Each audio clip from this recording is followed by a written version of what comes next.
Bonjour à toutes et à tous. J'espère que vous partez à merveille avec ce froid horrible.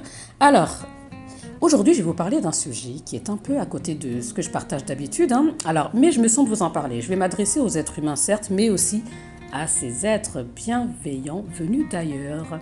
Bon, ça va peut-être paraître un peu perché pour certains, mais bon, pour d'autres, ça ne paraîtra pas perché du tout, et de toute façon, c'est le moment.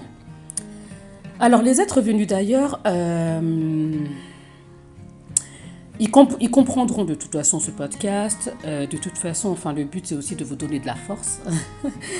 Et alors pour les autres, bon bah ils comprendront de toute façon dans le futur qui arrive, et de toutes les façons, ils n'auront pas le choix, car ils verront. Alors, je ne suis pas voyante, donc je suis médium. La médiumnité pour moi n'est qu'un potentiel et non un don, car nous l'avons tous, mais ce que je vais vous dire là, c'est factuel.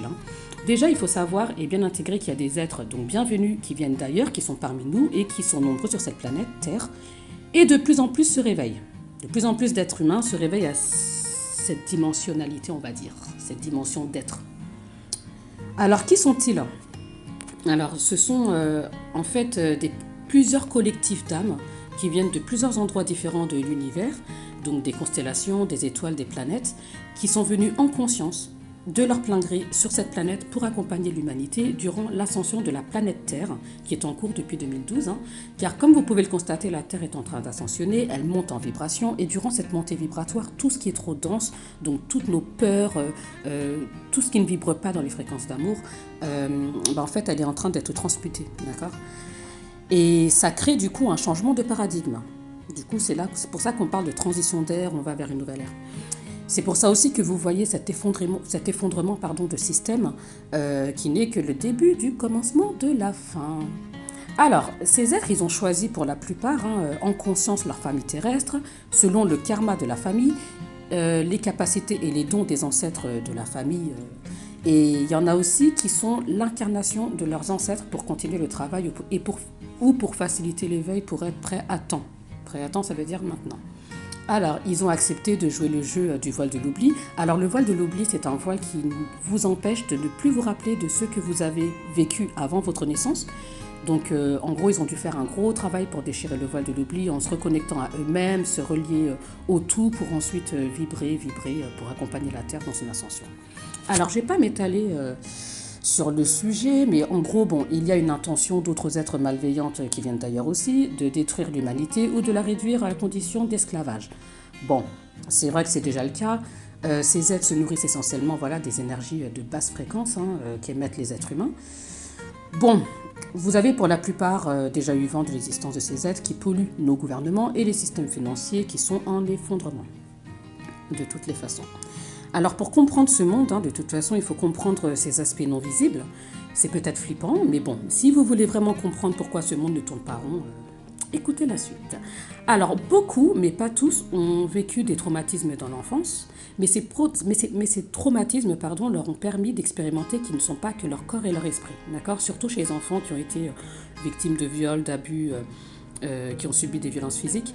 Ils ont dû survivre, pour survivre en fait, extraire leur conscience de leur corps. C'est ce qu'on appelle aujourd'hui les TDI, les troubles dissociatifs d'identité.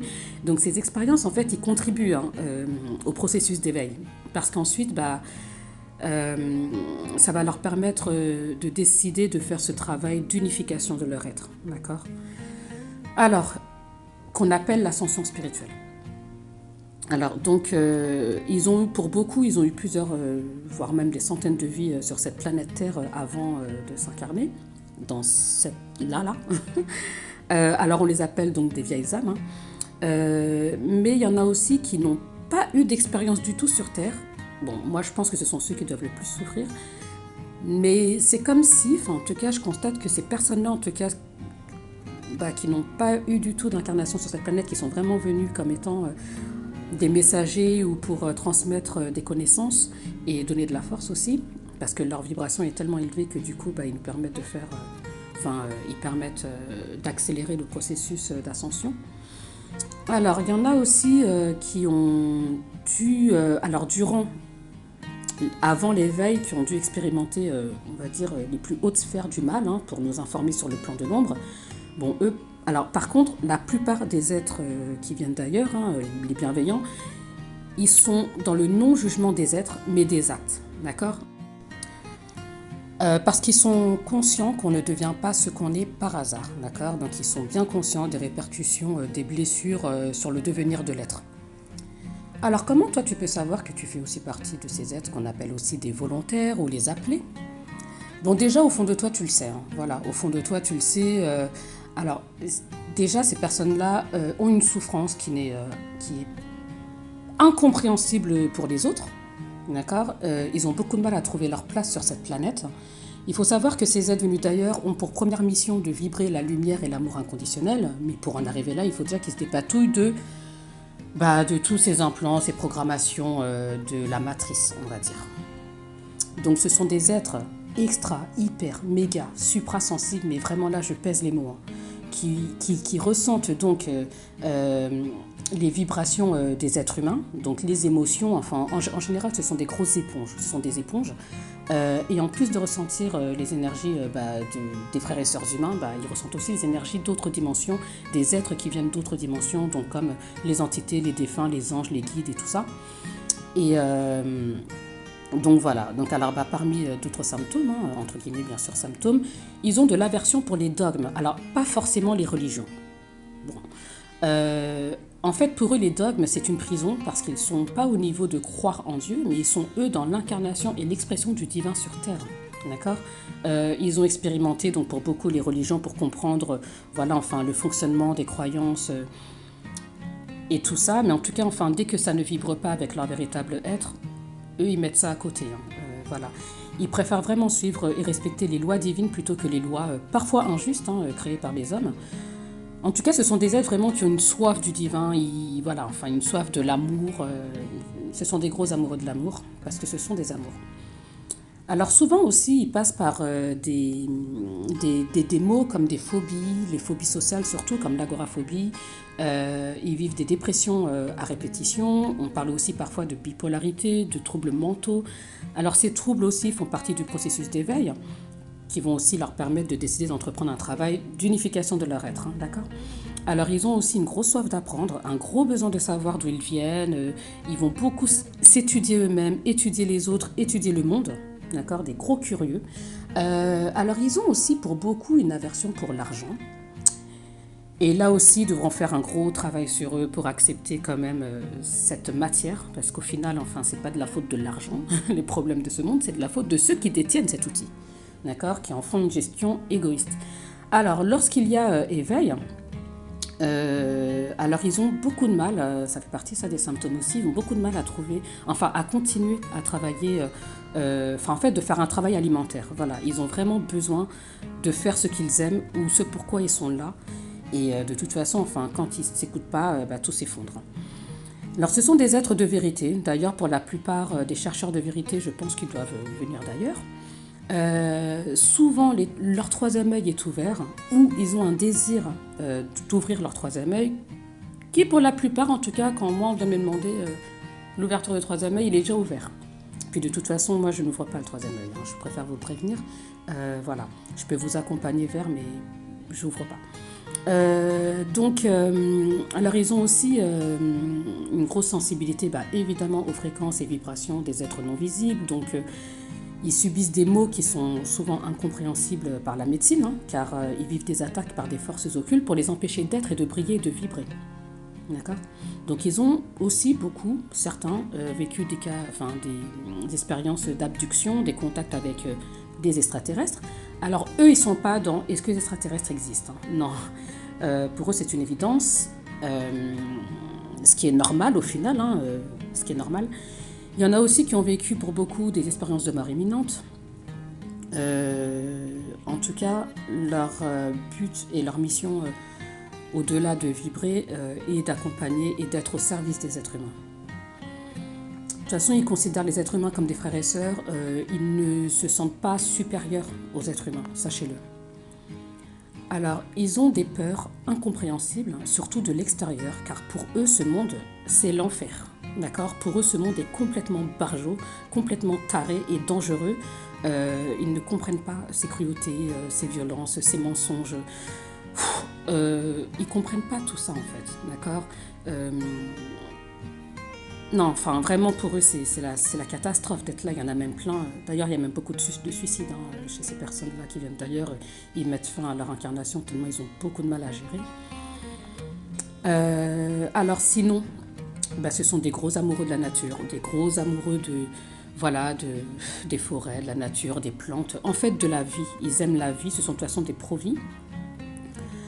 Alors au niveau de leur notion de la mort, alors il faut savoir que pour les éveillés, ils ont subi une mort en conscience pour la plupart. Euh, je- Vraiment, quand j'écoute les témoignages des nuits noires de l'âme, alors la nuit noire de l'âme fait aussi partie du processus d'éveil, donc en fait c'est une crise spirituelle.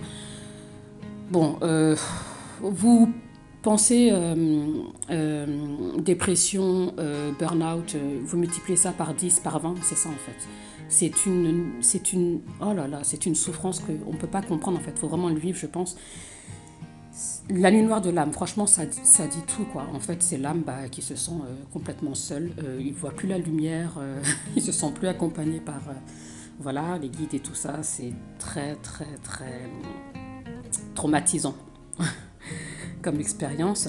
Donc, bon, alors, j'en reviens à nos moutons parce que là, je me disperse très rapidement face à ces sujets-là, en tout cas.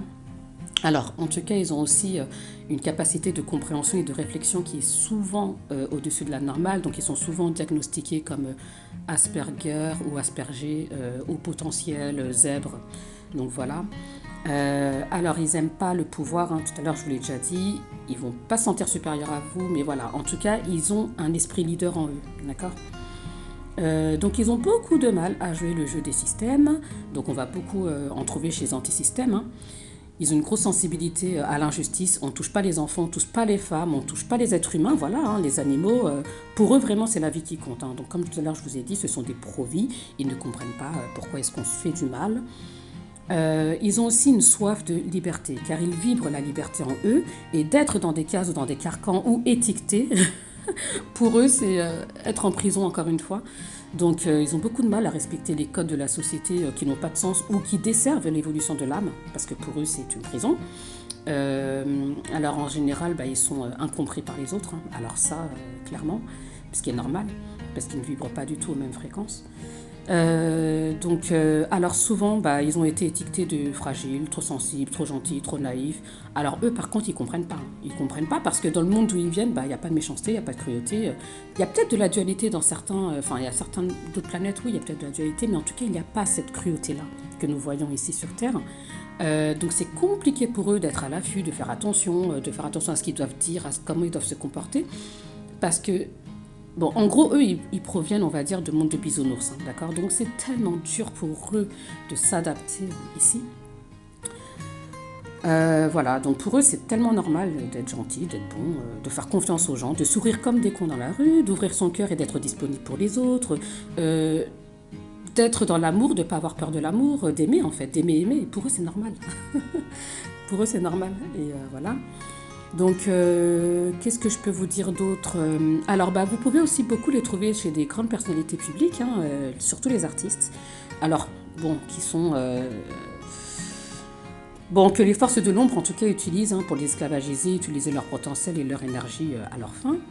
On les trouve aussi, bon, bah, évidemment, chez les thérapeutes, chez beaucoup de cuisiniers, donc tous les gens qui travaillent avec l'art de la nourriture, les aliments, parce que c'est guérisseur. Donc vous les trouvez aussi chez les scientifiques, les astrophysiciens qui ont des contacts directs et télépathiques avec des extraterrestres carrément. Donc voilà, enfin vraiment on les trouve un peu partout dans tous les corps de métier, comme leur première mission de toutes les façons est d'être, donc de vibrer, amour-lumière. Ensuite, bon bah certains ils ont décidé dans leur plan d'incarnation, voilà, d'avoir des missions de guérisseurs, enseignants, tout ça, de transmettre cette vibration à travers le chant, à travers les bijoux, parce qu'ils seront hautement vibratoires, ces objets-là qui sont créés par ces êtres-là. Donc ils ont aussi, pour beaucoup qui se sont éveillés, les mémoires de leur vie antérieure. Donc beaucoup, en tout cas, moi je constate, ont retrouvé leur mémoire ancienne Égypte, grecque, Grèce antique, tout ce qui était donc aussi Maya, enfin voilà, vous savez, tous ces anciens peuples qui avaient de grands savoirs. Donc voilà, enfin, on reconnaît assez facilement même les prêtres et prêtresses, voilà, les dieux, déesses d'antan. Ils sont là parmi nous, donc c'est génial. En tout cas, tout ce que j'ai à dire pour finir, hein, c'est que ces êtres-là vont commencer à se manifester de plus en plus. Vous allez même sûrement de plus en plus en croiser. De toute façon, vous allez les reconnaître à travers les vibrations et les fréquences que vous allez ressentir quand vous allez croiser leur champ vibratoire. Euh, donc, en tout cas, ils sont là comme soutien. Voilà, ils sont là pour vous soutenir, nous soutenir et face au chaos qui se présente. Donc voilà, j'espère que c'était assez clair. Je vous embrasse fort, je vous envoie toute ma lumière la plus pure et tout mon amour et je vous dis à très bientôt.